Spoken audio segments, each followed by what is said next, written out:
Welcome to Lentils Coaching Podcast. I'm here with my friend Deb. He is a CrossFit athlete, food enthusiast, chef, and coach himself. And so he's got a very diverse experience. He's also a doctor. He has his doctorate in, what is it? Nanoscience and technology. Nanoscience and technology. So crazy that he's a genius in nanoscience, but he's also very much in the health side. And so he has a broad level of experience, and he has been all over India. And so he has a broad experience that I'm really excited to dig into a little bit today. So let's jump into it. Yeah. Dave, welcome to the show, man. So, I just want to, catch up a little bit. We're friends. We've been training buddies quite a bit in the past. Yeah. We've had a good coaching experience together. As you got into CrossFit coaching, I was there to help you get started. But what's good? What's going on recently in your life? I should say that first thing I'm prioritizing is my training. My dream, I don't know whether I'll get it or not, to participate in the CrossFit Games. That's why I'm here, shifting from academics to directly the sport. Yeah. It was a totally different feel altogether. So that was the thing. That's why I came to this field, and that's what I always dream about it, and I'm just doing it. I don't know whether I'll get it. That's my first thing. Along with that, I definitely want to help people, so I am doing it coaching also. And coaching is not the only thing to get fit, so the food part comes in the picture. So I'm trying to help through the food also, so that food business I'm running, these are the things, basic things I'm doing everyday basis. That's awesome. It's been cool to see you in your own personal journey from being like a power lifter getting into a CrossFit, because it's a different type of fitness. Real quick, From being a power lifter going into CrossFit, how did your training have to change for that specific performance that you were going for? First struggle was the mobility. It was it was so difficult to hold the bar over it, because I never did anything over it thing. And the gymnastics part, obviously I never did upside down thing. So holding handstand was so difficult. Doing handstand push up to next level again. So those things are lot of things to learn. Lot of things, because in CrossFit you need everything: mobility, agility, and strength, power, everything. You cannot think only about one thing. So it was difficult, definitely, because of mobility issues. I think, and the time was also slightly late for me, because when I started I was only 31, because I completed my PhD so it was 31 years when I was started CrossFit. So it was a very late time to get mobility, but it is possible. That's what it is. So I think, those are the struggle is, and now it's slightly getting better. Hopefully it will be better than this. When did you realize how much you had to focus on nutrition in order to maximize your performance? So I think right after joining the CrossFit only. That's time only I somehow that click in my mind, because I have seen you eating your lunch. Sometimes you come to your box and I bring your lunch and all. Then I talk with Rishi, was there. So just I think overall things let me think about the food, I guess. Because food is the thing which I was totally ignoring earlier. I was thinking that eating at home is the healthiest one to have.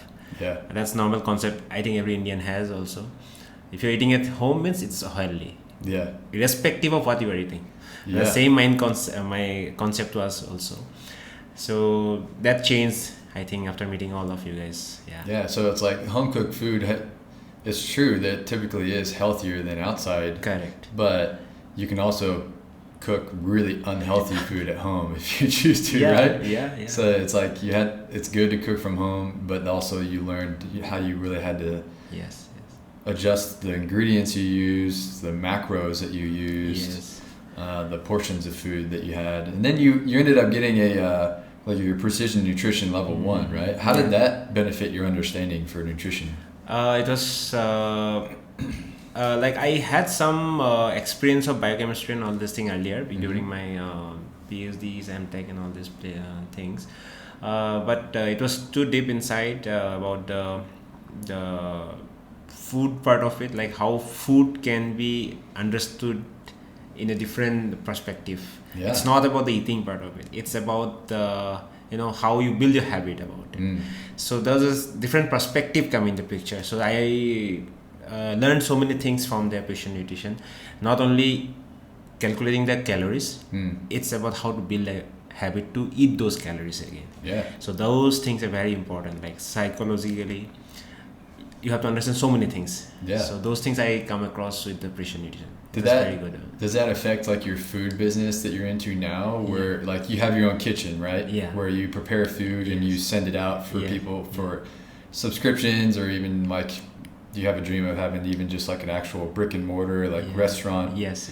Where people can be coming to your location. Yeah. But right now you're delivering to professional athletes and other individuals around the city. Like, has the background in your experience, in your education, your certification in precision nutrition, does that affect the way that you approach your food business? Yeah, definitely. It helped. The way I look into the food now is totally different than the way I was looking at.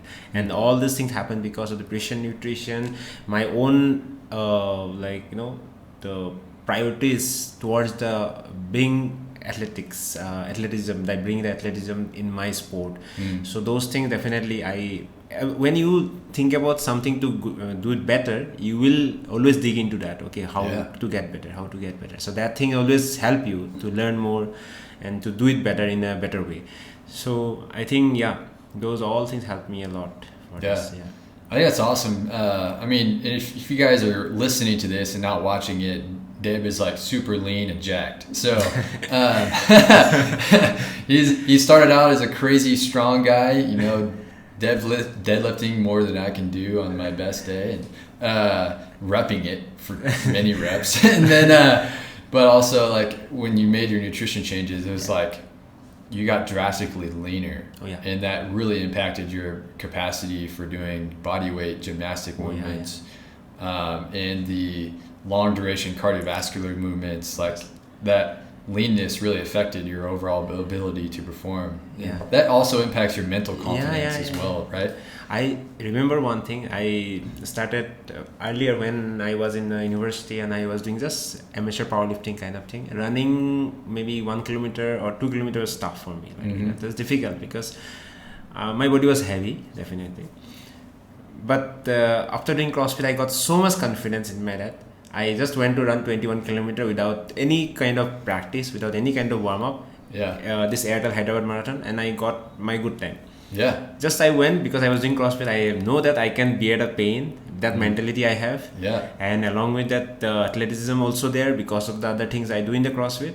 And that's how the result was. I just went and just little bit of warm up, never practiced running that long. I just 21 kilometer I run in one stress, just finish it. That's fascinating. That's awesome. It's amazing how like CrossFit as an organization changed the way that it changed a lot of things, and it created a ripple effect across the industry, showing how like in a controlled gym environment you can build a lot of capacity in multiple different energy systems, in strength and endurance, and it's cool that you can do that within a controlled environment, because you can program or even create unique dynamic movements, and get the desired training effect in a way that you can't do on, say, like the sport competition floor or field.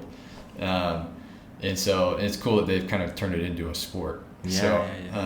Pretty cool. Props to CrossFit organization for doing that. And there's always ways to improve. And so they're just another organization that has brought something to help develop the field of health and fitness itself. So, but I want to get into a topic today of talking about the Indian diet, the food. India is like this amazing, super diverse, from north to south. It is incredibly diverse. There's many states in India, but every state is its own country because it's diverse language, diverse peoples, diverse traditions, and diverse foods. Everywhere you go, there's something different. And so that's what's amazing about it. And the flavors of India are famous worldwide. I mean, for centuries, India has been exporting the stuff that it grows for spices and flavors and everything worldwide. Just they have so many coveted spices and superfoods and everything. And so the Indian subcontinent is very important in the food profile of the world. And it's funny, you end up having Westerners. Sometimes I'll get this where like I find a Westerner who's been exposed to Indian food, and oftentimes they say Indian food is their favorite food over whatever they grew up with, because it just has that much more flavor. There's like layers to it. So I wanted to get into a little bit of like hearing your experience and your exposure from north to south. What is Indian food? Like what defines Indian food to you? But then we can get into like because every culture, every developed country who has a developed food system, be it the most populous countries in the world of India and China, or even in the US and Europe, there's obesity is a huge problem. So there's certain unhealth that is there in every country. And we can kind of go back and forth on what's healthy between Western and Indian.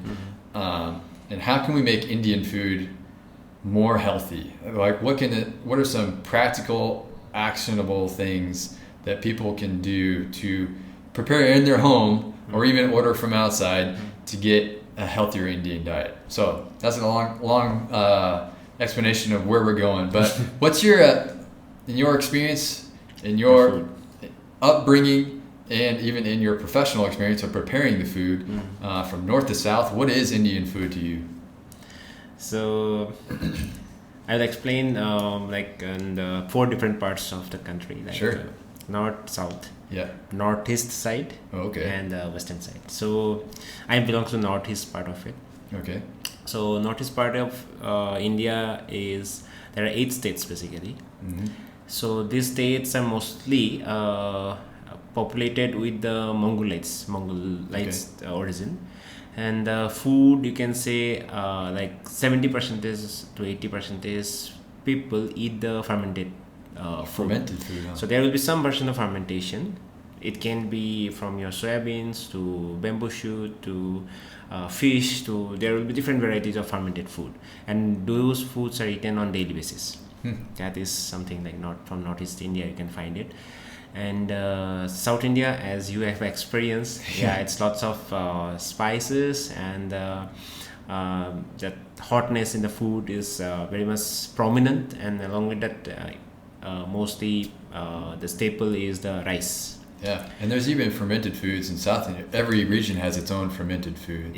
Like here, like dosa or pickles, things like that.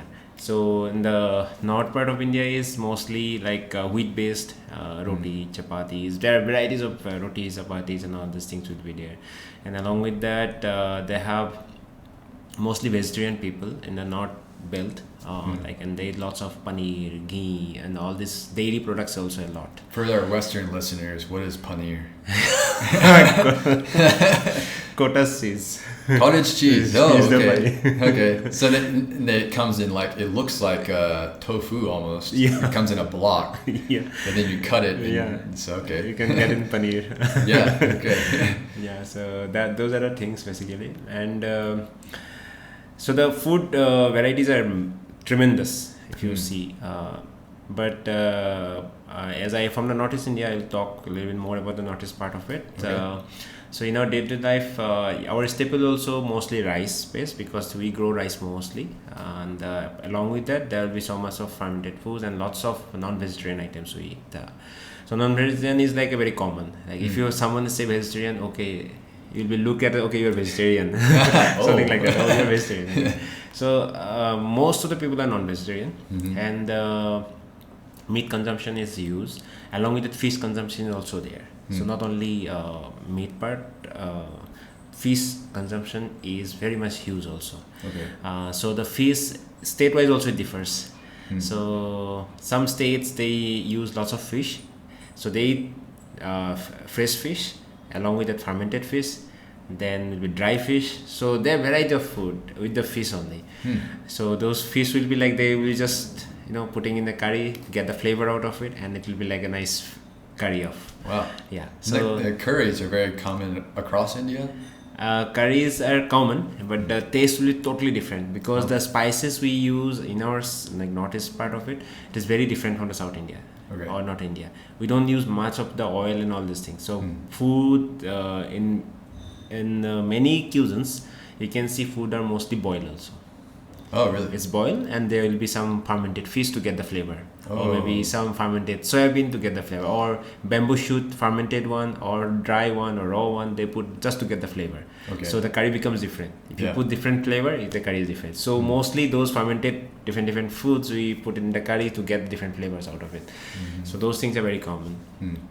So that's how the food is, and normally the problem is now obesity definitely is becoming a huge problem, even though they're eating traditional healthy food. So what is happening, that their lifestyle is very different nowadays, like mostly sedentary, and also the consumption is the same because you're eating the same amount of rice, whatever you are doing it. So obviously the more calories are coming in, but you are not doing anything, so you are getting slightly, and other things also along with that, because the globalization, everything is available everywhere now, from the diet, this Coke or something like aerated drinks to other this fried items are available everywhere. So those consumption are getting it's increasing actually, and because of that, what is happening, that obviously is coming up because people are eating mostly those food only nowadays. If they have to eat outside or somewhere, if they're eating at home, definitely they're eating their good food, whatever they're boiled or whatever it is. But whenever outside means they're always eating those junk.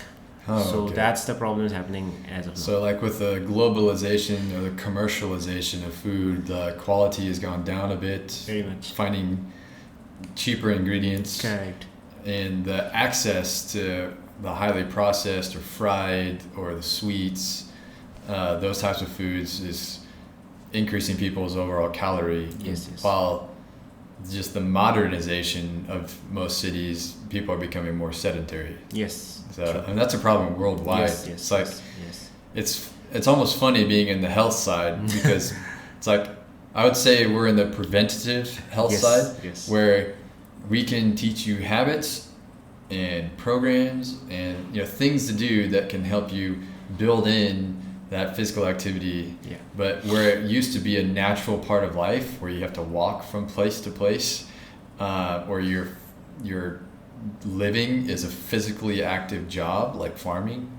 Now it's a desk job. You're sitting on a computer. So like your daily calorie burn that you would do went from really high to like way down to almost nothing. You know? Just your body's just sustaining its base body structures. It's not, you're not supporting activity anymore unless you plan it in. So that is causing a lot of obesity around the world. Yes. And lots of these drinks.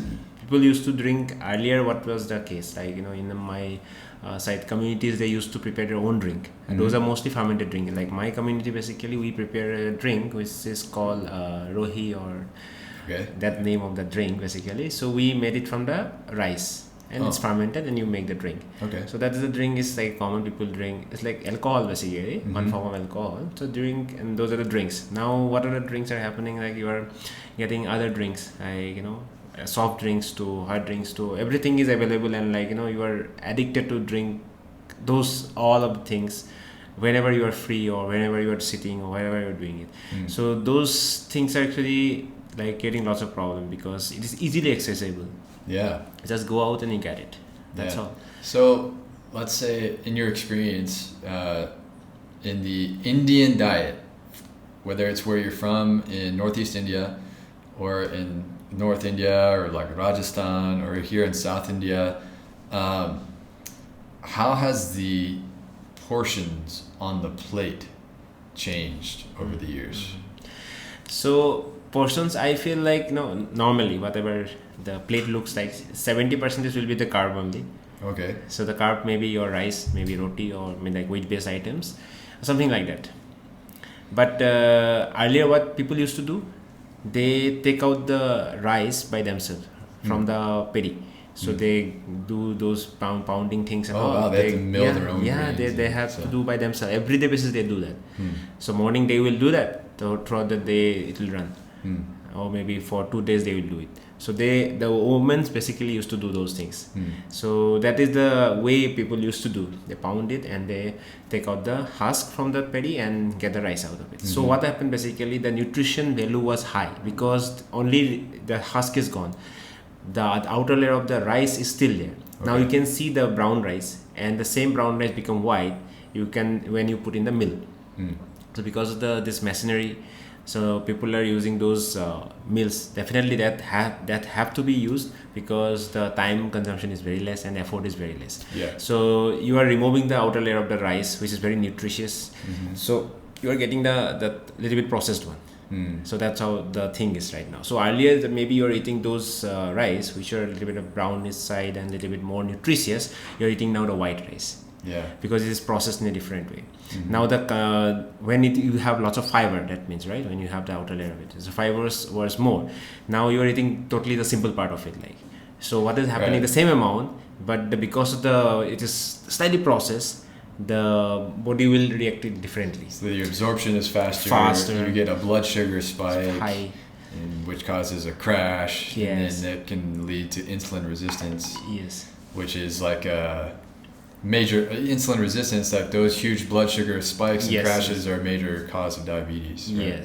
So that was the difference. There's a huge difference because earlier people used to do it by themselves. So they have to do work. That means, right? So they have to wake up in the morning, do the things, and then you eat the food. So like white rice in itself is not necessarily bad, but when 70% of your plate is that rice, then you're going to get a massive blood sugar spike. That, if you have a reasonable portion, that's a lot lesser percentage, like 30 to 40% of your plate, then the other percentage of your protein, your vegetables, any fats that are in preparation, it's going to balance out the absorption, so you don't get a super huge spike. It'll be a gradual spike, and then if your insulin resistance is good, then you'll be able to absorb that. You won't get a huge spike. Your blood sugar will come back down to normal really quickly. But if your portion, because of the portions that people are having, that it's causing these huge spikes and dips and everything. Okay. Because traditionally the food which was eaten, now it is slightly different than earlier, because the way it was coming to your plate was different. Because they have to do it by themselves. Then they cook, then they eat. So there is a process. Now what you have to do is just you get the rice from outside, which is already hugely processed, because the outer layer, everything nutrition part is gone. Only that simple part is there, and you cook and you eat, and you don't do anything. You sit in your laptop. So there is vast difference in that system itself. So like because people's activities changed, then even the portions of food that they need has changed a little bit nowadays. So like whereas you may have benefited from a certain portion whenever you had an active job. Now you have a sedentary job, you don't need as much energy or much of the rice and things like that. So that's interesting. Man. So food has gotten more processed. Hugely processed. Ingredients besides the processing of staple food like rice, like what other ingredients are very common in cooking in the home and outside of the home that are not necessarily healthy in an Indian diet? Second thing is, I feel like it's the oil. Because the fried food are also very common. Like fried in the sense like anything curry or anything sabzi or anything you make it, you need oil. Because you need to fry those spices, because the spices are very common in the curries, right? So you put oil, then you put the spices a little bit fried, then you put the ingredients. So when you fry the spices, it helps release the spice a little bit? Yes, a little bit. Okay. Because the flavor will come more in that case. Otherwise, that will smell something differently. So you have to fry a little bit so that the spices give the nice aroma, and then you put the ingredients, then you cook it, then overall the taste will be good. Okay. So that's how they cook. So obviously the oil requirement is there. Now it depends what oil you are using also.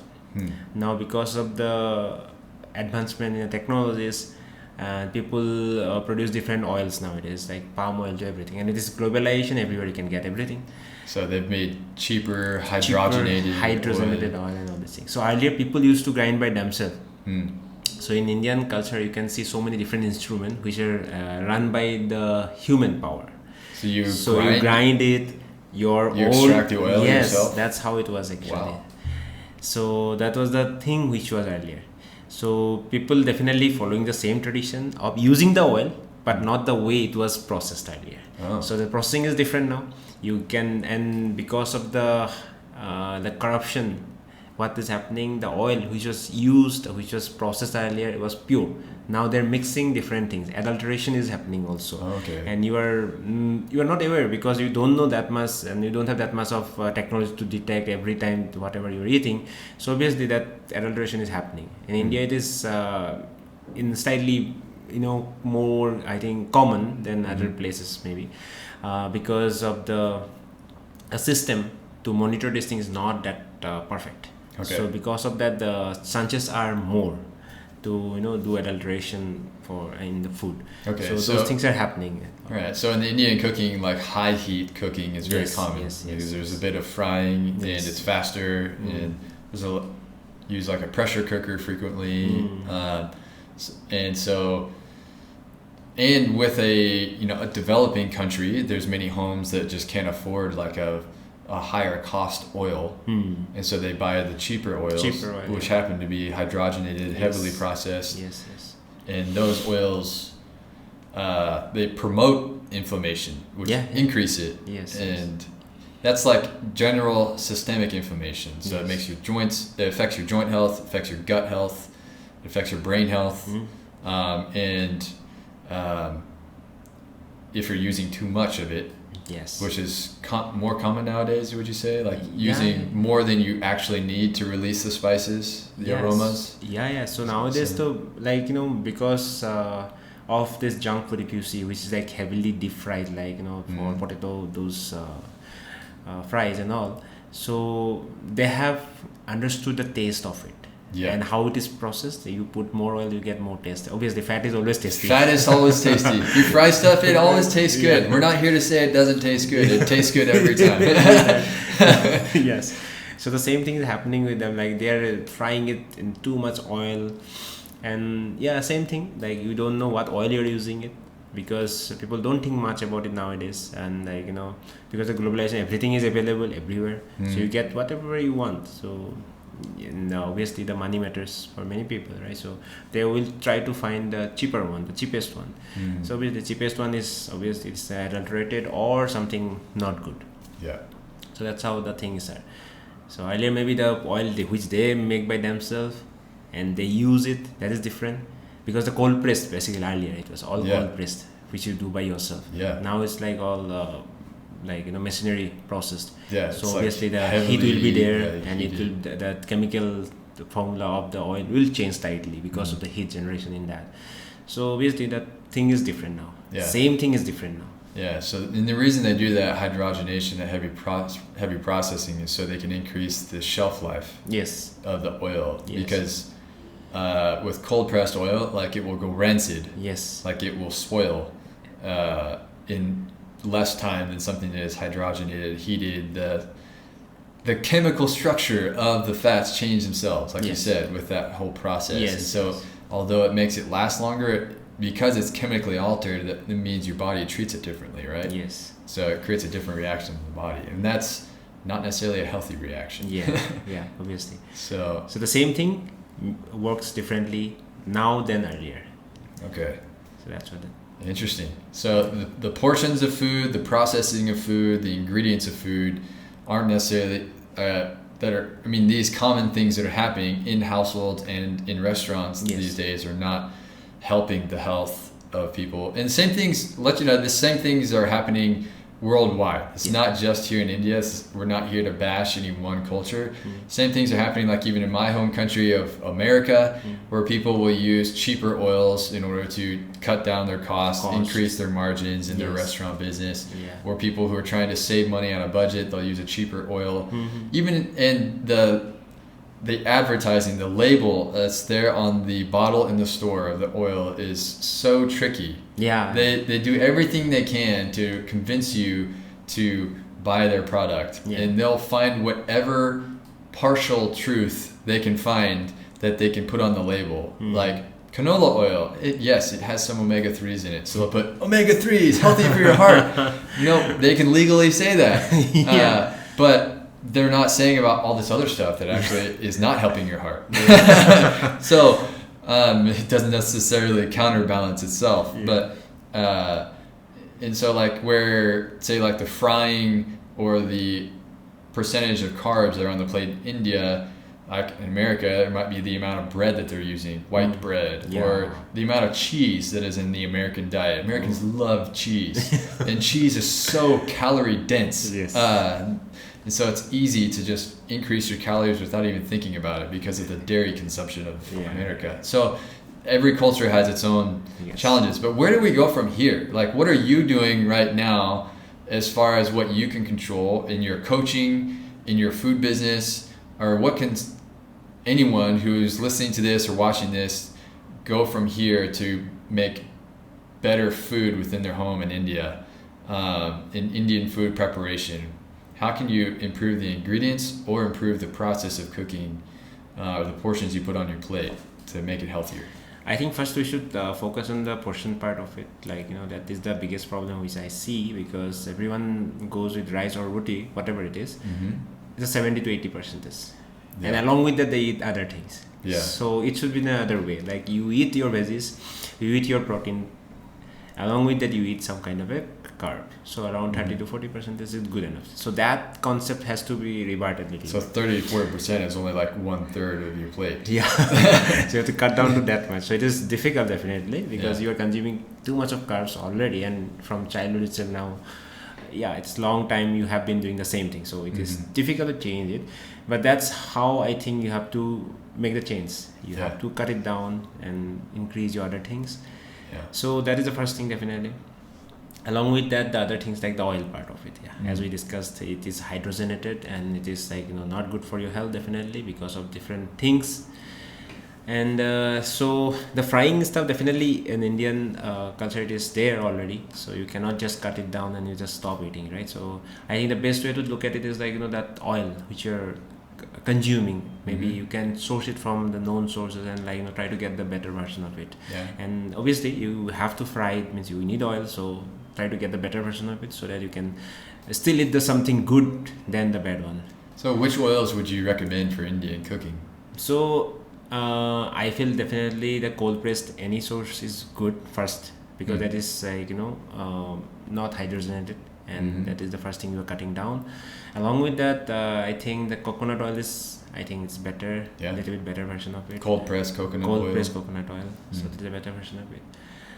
Along with that, other things also you can consume sometimes, but the most important thing is the cold pressed one. I feel like if you consume the cold pressed one, whatever oil you're eating is almost better than the other oil, whatever you're eating.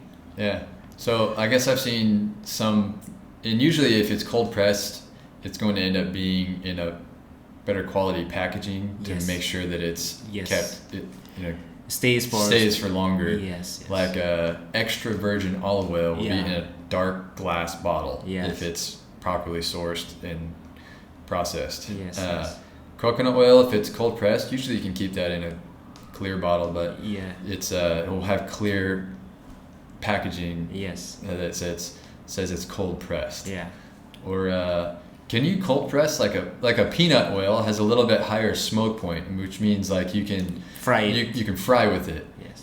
Can you get cold pressed peanut oil? I think you can get it. Because the way people produce the peanut oil, they used to do the pounding one only. So obviously when you're doing the pounding, that is the way the cold press is, right? You are not doing anything here, just you are grinding it and taking out the oil. So that's how it was produced earlier. So I think there are some companies, they're doing it, they're reviving back actually. So they are producing those oils now. So you can get it from them. That's really interesting.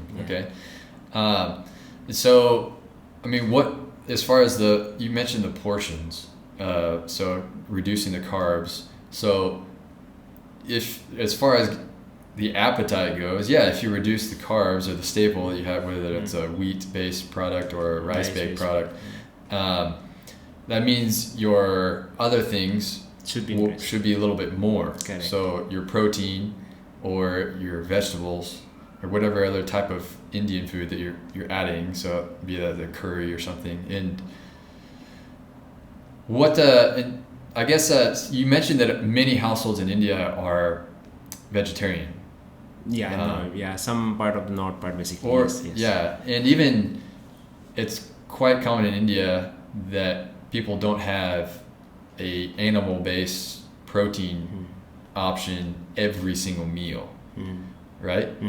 So like, what are the top vegetarian protein-based options that are made in India, and how do you prepare those in a way that's healthier, that's gonna stick with you? Actually, in Indian culture, you can see the use of lentils a lot. Lentils. And it's a good source of protein for a vegetarian person. Yeah. And lentils are varieties of lentils people use actually in India, starting with masoor, moong. There's varieties of there. So I think that is a good source, and people normally use actually lentil every meal, you can say. Whether you are eating with a rice or whether you're eating with a roti, people consume some kind of a dal or lentils based items. So I think what they can do, they can increase the lentil part of it instead of maybe the simple carb, whatever you're eating, rice or roti. So that is one way they can increase it, because already you eat everyday basis and you just have to increase the dal amount than the regular one which you are eating. So I think that's one way to cut down the whole carb in one go. And along with that, vegetable also, sabzi kind of thing. Sabzi is vegetables. Yes, vegetables. So the vegetables fried basically, it's a sabzi. So people eat like on regular basis the sabzi part also. The only thing is that they have to fry in a better oil, which you already talked about. And along with that, maybe you increase the more vegetable varieties. I think that's how you can control this. So in an Indian diet, you don't often have to add things like nuts and seeds very often, because so much of the Indian food preparation includes the oil. So you don't have to think about adding extra things like an avocado or nuts, because there's plenty of oil in the food preparation. That's important for the flavors, right? Because it's part of releasing the spice flavors and the aromas, but also it's a sanitization kind of thing. You're killing any bacteria in the food as well, which is important across India in different homes. So those are like really good tips. I like that. And I think this is something that you've practiced, I've seen you practice as well, is like when you're making your dal or your lentils, make them thick. Make them thick, yes. Make them thick so that because it's thick, you don't have to use as much of your rice or your roti, because you can grab it. If it's like very watery, that has less protein content, it's less filling, and you end up using more of your other ingredients like rice to end up consuming all the water that's in it. If it's like a soup, then it's not high in protein and you end up using more rice and roti to eat. Right? So I've even seen you making it thick enough you just eat it with a spoon. You just scoop it up and So this is good stuff, man. This is good. I appreciate the time with you today. I appreciate all the tips that you've given. I feel like this is just starting the conversation. If you're watching this and you're enjoying what you hear and you want to hear more, just post some questions in the comments. But Deb, where can people find you if they want to reach out to you to get food from you in Hyderabad area, or if they want to reach out to you for any other kind of consultation? I'm available in all the social networks, definitely. That's how it is. I am available in my phone all the time, like my numbers are Instagram page is there already, and the numbers, everything mentioned there, so anyone can reach to me. So what is your Instagram? So my name itself, my Instagram page, along with my food business also has a name. So my name is Debo Brodborgoy, that is my Instagram name. My personal one, and along with that, Hunger Fix is my brand name. Hunger Fix. So Hunger Fix Hyderabad is the Insta handle for the food business part. Nice. We'll put that in the show notes and the comments and everything, so people can find you if they want to. So Awesome, man. Well, thanks for your time. We'll do some training. We're here in my own personal Lentils studio / workout room and everything. So we're all dreaming of different workouts and nutrition and everything. So hopefully this isn't the last time we get on the podcast together. But thanks for your time today. We'll catch you guys on the next one.